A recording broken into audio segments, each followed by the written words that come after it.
Okay, everybody, welcome to the interview portion of the VO Meter. Today, we are pleased to welcome an award-winning voice director and casting director. He has worked on over 200 games, films, and television shows, including Harry Potter for Kinect, Fallout 3, Elder Scrolls 4, and Oblivion. He's also a BAFTA judge, and you know what? He's also a mean drummer.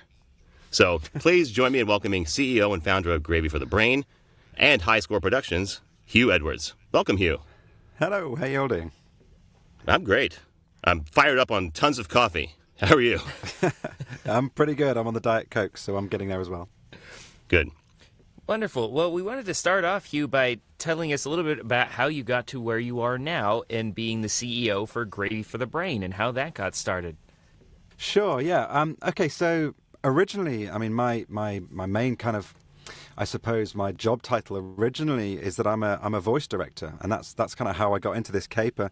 I always had an artistic and theatrical flair when I was younger, and then I ended up, funnily enough, starting a company with my best friend, a guy called Jeremy Paul Carroll, back in 2002, I believe it was, which was doing music for computer games. And that became very successful, and we did pretty well there. And then this games company came to me, and they said, "Listen, you do dialogue, right?" And we went, "Yes." So we then got given this first dialogue game, which was a snooker game with a UK snooker world champion called Steve Davis. So I went and got some more directorial training and went back to sort of theatrical roots. And the rest in terms of my voice production and voice direction is kind of history. I did a lot of games in a very short time. I mean, at one point we were doing sort of 40, 45 games a year, something like that. Wow. It was just a massive, yeah. And on top of that, promos, theatre, and radio clips, and all the kind of things that go along with voice production, and then moving into corporate, of course, as well. But at the time, my love was gaming.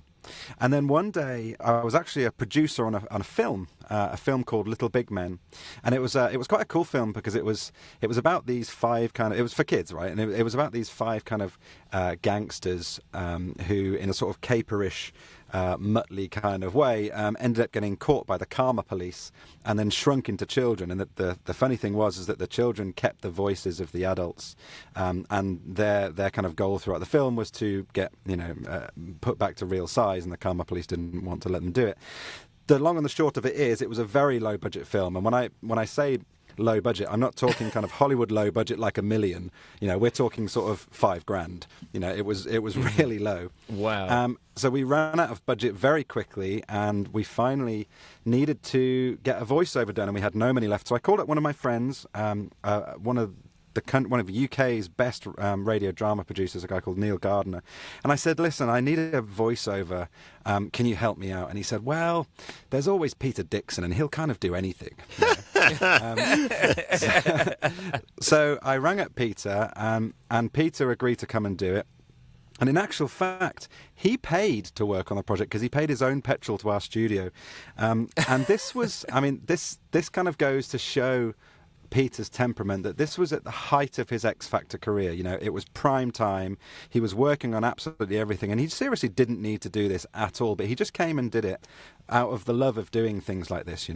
So he came and did the film, and then maybe a month later, I got a game which was a National Geographic game, and I then kind of gave Peter a role in it as a thank you for doing the other thing for free. And on the way up to that thing, my girlfriend at the time was saying, "Oh, why don't you get him to record us a telephone answering machine message, because he's got such a distinctive voice that, I mean, your US counterparts may not know it, but in the UK it's like a household sort of voice, So we got him to do that, and I thought to myself, well, if I want it and if she wants it, then someone else is going to want it. So we started up this business which was called My Ruddy Voice, which effectively was like a concatenated, I mean, it was like early TTS, I suppose, but it was creating things where it would say, "Paul, it's your birthday," in that kind of way, and the Pauls would all pleasant. be recorded.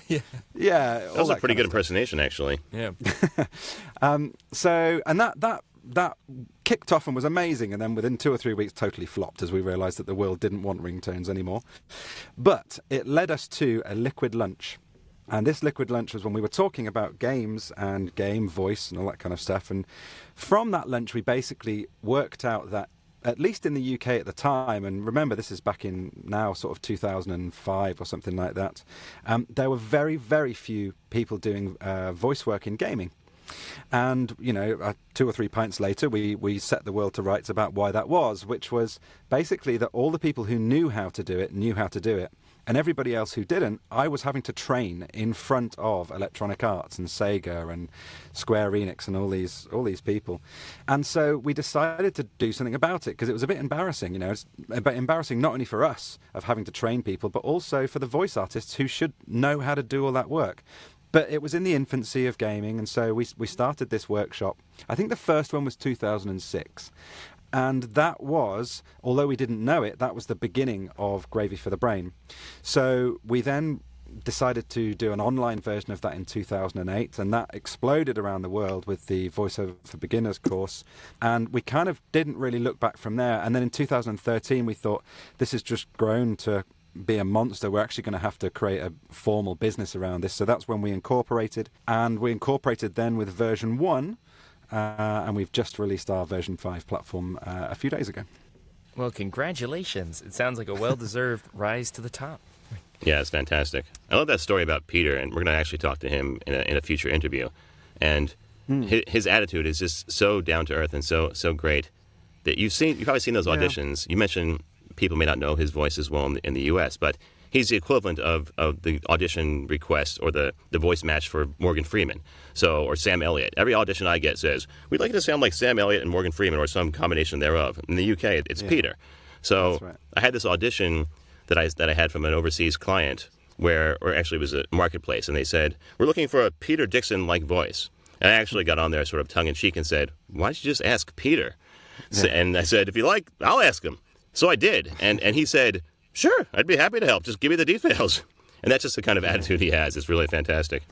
Yeah, and I've said this in a few courses as well, that there are some people who think that, those kind of people who say, I'm not getting out of bed for less than $300 an hour, but Peter's a living proof of the fact that putting yourself in the position where luck can happen to you is really important. And he didn't need to do it.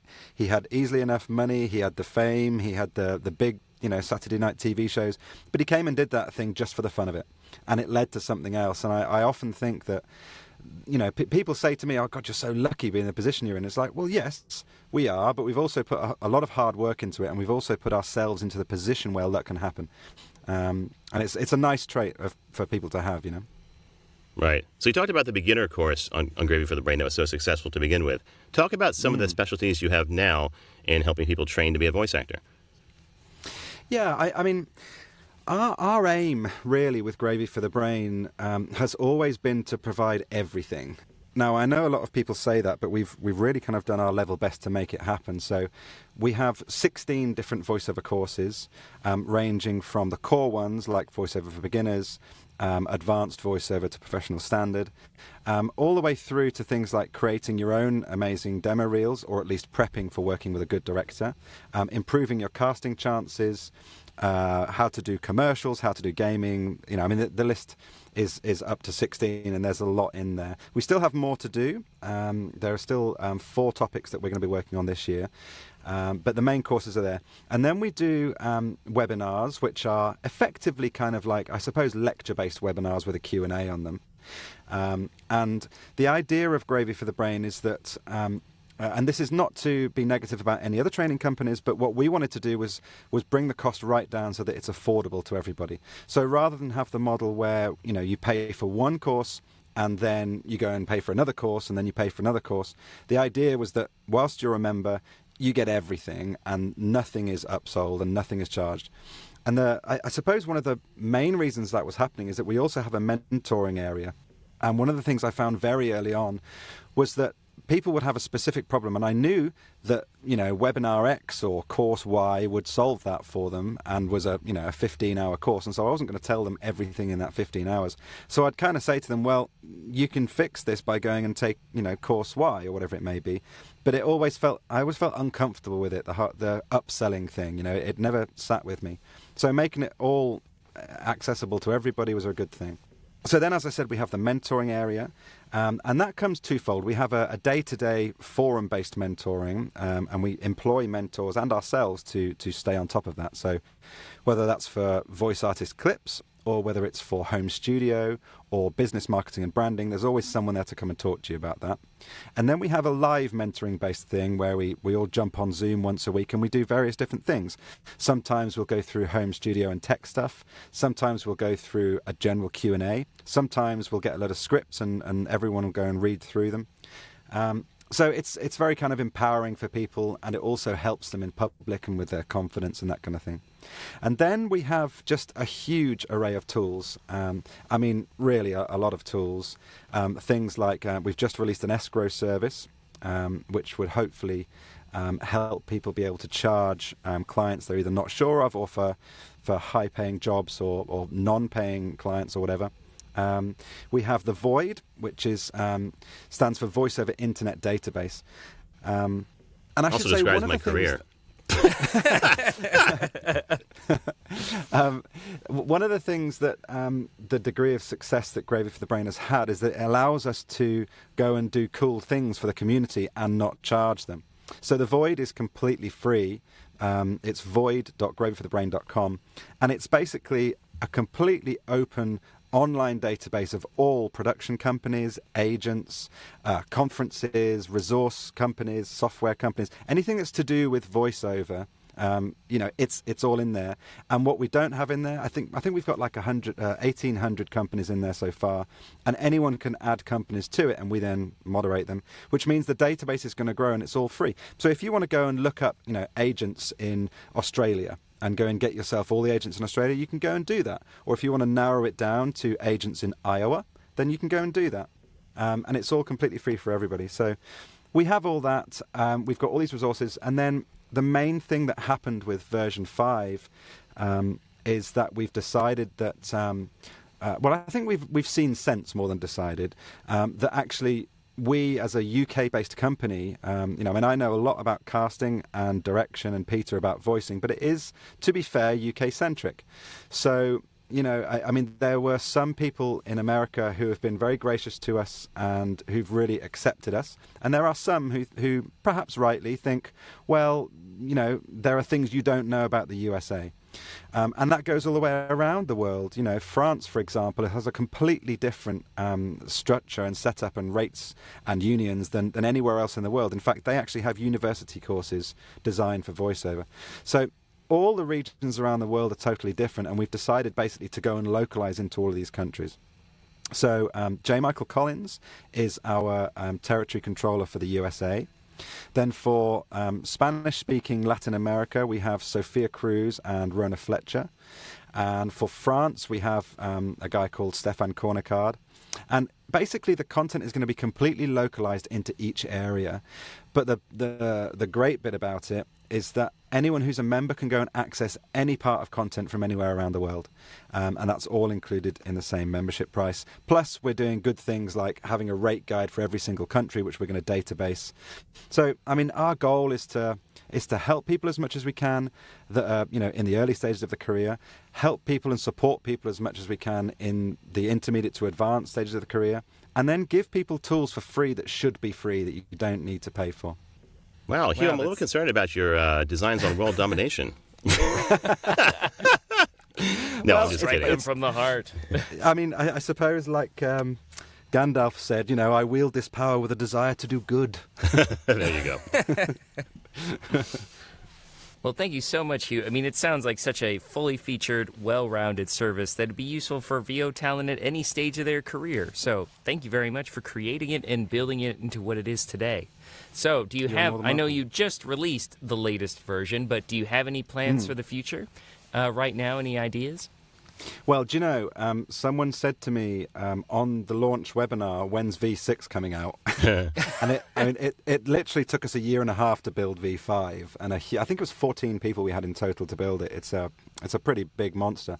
I know exactly what V6 is going to be. But I'm afraid I'm not going to tell you. Oh, okay. I know.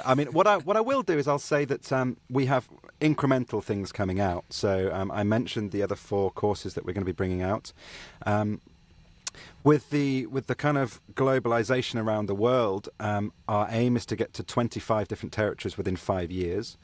And in the background, we've already signed another 5 of those. So by the end of this year, I would hope that we're on sort of 9 to 10 territories around the world.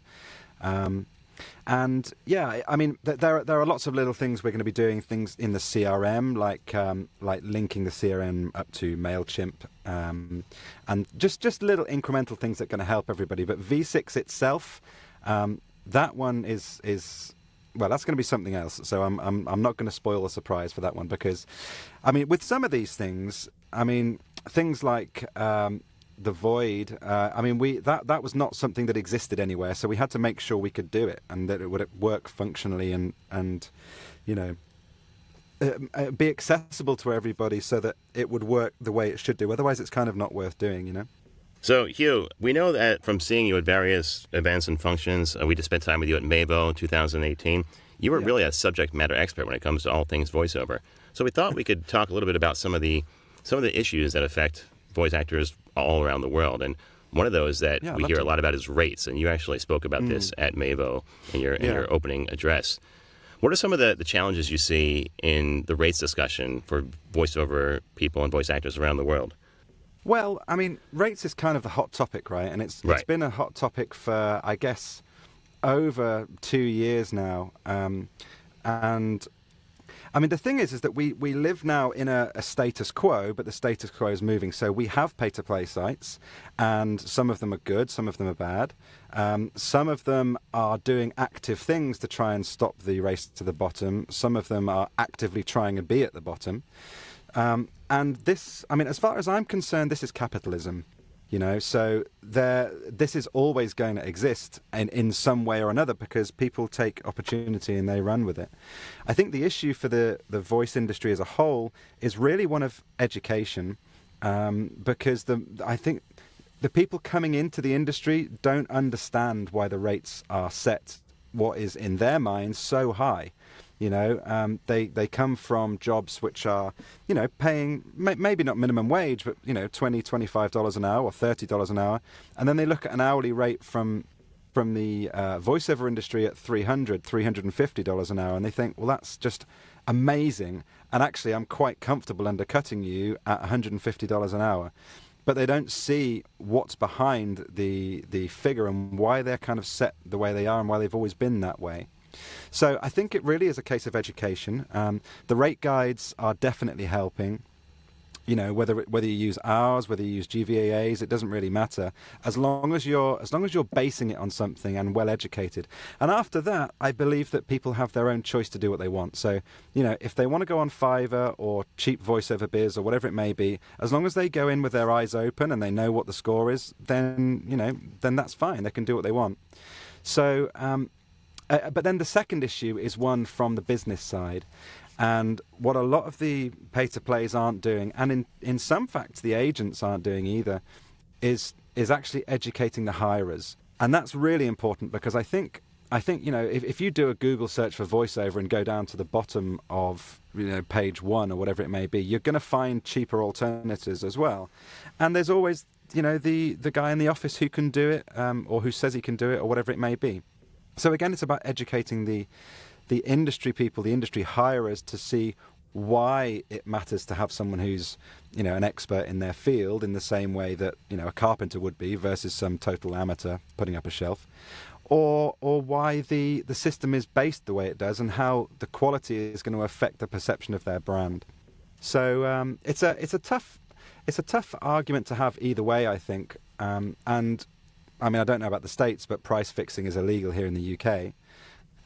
So it's a difficult subject matter. The one thing I do think doesn't help is the people who do the whole posting of, you know, I can't believe this, look at this, it's you know, a national spot for $80. The browbeating, basically. Yeah, exactly. And it just brings everybody down. And what they don't realize for themselves is that everybody's watching, you know, and it's always the same people who do it. And I personally see them as very negative and wouldn't want to hire someone like that, because they're probably going to badmouth me somewhere down the road for something I've done, you know, or whatever it might be. So I think as long as it's done constructively, and I mean, all the conferences are doing good things. They're all putting up rates discussions. Wovo's doing a good job pointing to all the rate guides. Most of the education companies, ourselves, GVAA, we're all doing good things about rates. So I think it's stabilizing and it's moving. And as long as we accept the fact that everything is going to change and that, this time in 2 years' time it'll be a different industry again, then we'll all be okay. Wonderful. Well, I hope your predictions come true for the most part. Cautiously optimistic. Well, thank you so much, Hugh, for joining us today. I learned so much about you and your wonderful company, and we'd love to have you back another time. So, I'd love to come, Sean. Thank you. So, Hugh, you mentioned conferences. You yourself are part of a conference that takes place in the UK for voice acting and voiceover industry. Yeah. Tell us about the One Voice conference. Well, the One Voice is there are actually two conferences in the UK. One is One Voice conference, and one is one that's been running a lot longer, which is the Vox conference. As it turns out, as of last year, we now run both of them, but they're different things. Vox is for the local radio industry, and One Voice is an entire voiceover industry-based thing. In the UK, the One Voice conference is by far the biggest. And actually, in terms of the number of people who attend, I think it's around sort of 300-ish. We're going for 350 this year. Is the second biggest in the world after VO Atlanta.